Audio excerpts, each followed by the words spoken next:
साथ में हम लोग चाय पीते हैं, चाय की दुकान पे काम करता है एक लड़का। जब सर्जिकल स्ट्राइक हो रहा था तो उसने पूछा कि भैया ये क्या है सर्जिकल स्ट्राइक।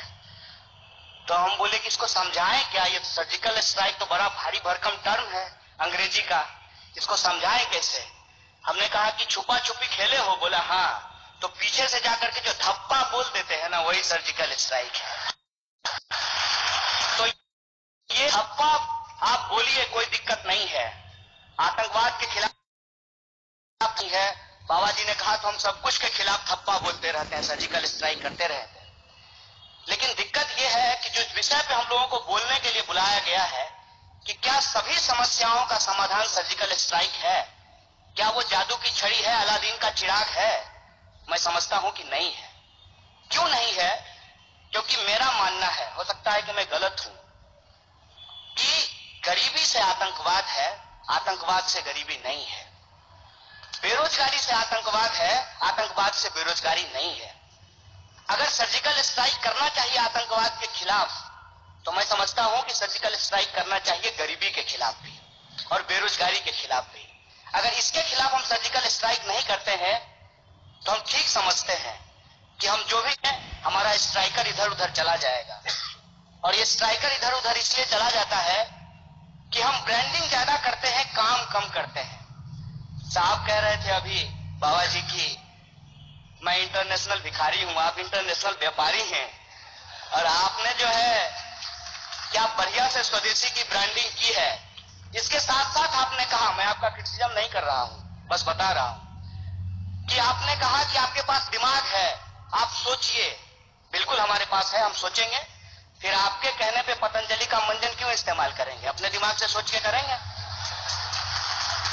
कुल मिला के मैं कहना क्या चाहता हूं, मैं ये कहना चाहता हूं कि आधा सच जो ये लोग यहां बता करके गए हैं, उस पर अगर हम अपने दिमाग से सोचें तो क्या पाते हैं? सर्जिकल स्ट्राइक किया गया आतंकवाद के खिलाफ, नतीजा क्या है? उसके बाद 42 जवान मारे जा चुके हैं और अभी भी आतंकवादी घटनाएं नहीं रुकी है। हमारे पात्रा साहब आए और उन्होंने कहा कि ट्यूमर निकालेंगे। ट्यूमर है, और ट्यूमर निकालने के लिए गए, उन्होंने डिमोनेटाइजेशन किया।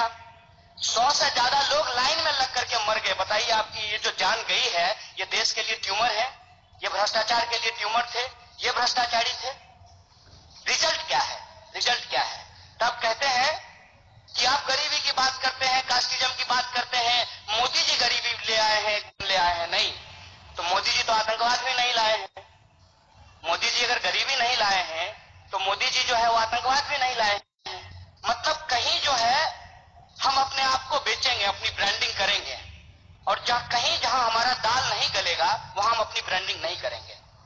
नेशनलिज्म से कोई दिक्कत नहीं है, पेट्रियटिज्म से कोई दिक्कत नहीं है, हम सब लोग पेट्रियाटिक लोग हैं। ये बंगाल की धरती है, यहां से अंग्रेजों को खदेड़ करके भगाया गया है। लोग जानते हैं स्वतंत्रता आंदोलन का इतिहास, और इनको पता है कि आरएसएस का कोई भूमिका नहीं रहा है स्वतंत्रता आंदोलन के इतिहास में, इनको कहने की जरूरत नहीं है। लेकिन जब आप ब्रांडिंग कर रहे हैं, हम आपसे पूछते हैं कि नेशन के लिए, नेशनल इंटरेस्ट के लिए सबसे बड़ा क्वेश्चन क्या है? क्या नेशनल इंटरेस्ट के लिए बेरोजगारी की बात करना नेशनल इंटरेस्ट नहीं है? क्या नेशन के लिए पॉवर्टी की बात करना, उस पर काम करना, ये नेशनल इंटरेस्ट नहीं है? और हमारे पास आंकड़े क्या है? आतंकवाद सर्जिकल स्ट्राइक के बाद नहीं बंद हुआ। आपने किया नहीं किया, कितना सही किया कितना गलत किया, उसमें हम नहीं जाना चाहते। रिजल्ट क्या है? उसके बाद आपने डिमोनेटाइजेशन किया, उसका रिजल्ट क्या है? लोग तो इस देश के इतने खुले हृदय के हैं कि आपने कितना 500 और 1000 का नोट छापा आपको नहीं पता है। जितना छापा उससे ज्यादा लोगों ने बैंक में जमा कर दिया। तो ब्लैक मनी कहां गया? ब्लैक मनी कहां गया? पहले आपने कहा कि हमने ब्लैक मनी के खिलाफ ये किया है, अब आप कहते हैं कैशलेस इकोनॉमी, पेटीएम करो। पहले ब्लैक मनी, अब कहते हैं पेटीएम करो। अगर ब्लैक मनी के लिए ब्लैक मनी कहा गया, जितना पैसा छापा उतना पैसा वापस जमा हो गया, तो आप कहते हैं कि 22% रेवेन्यू बढ़ गया है, 42% किसानों की आत्महत्या बढ़ गई है। इसका जवाब आपके पास नहीं है, आप आधा आंकड़ा देते हैं। 22% रेवेन्यू बढ़ा है, 42% फार्मर सुसाइड का रेट बढ़ गया है, ये आंकड़ा आपके पास नहीं है। आप कहते हैं डिमोनेटाइजेशन करने के बाद रोजगार बढ़ेगी, आपका आंकड़ा कहता है कि 20 लाख लोगों की रोजगार चली गई है, और एक साल में 2 करोड़ रोजगार पैदा करने का वादा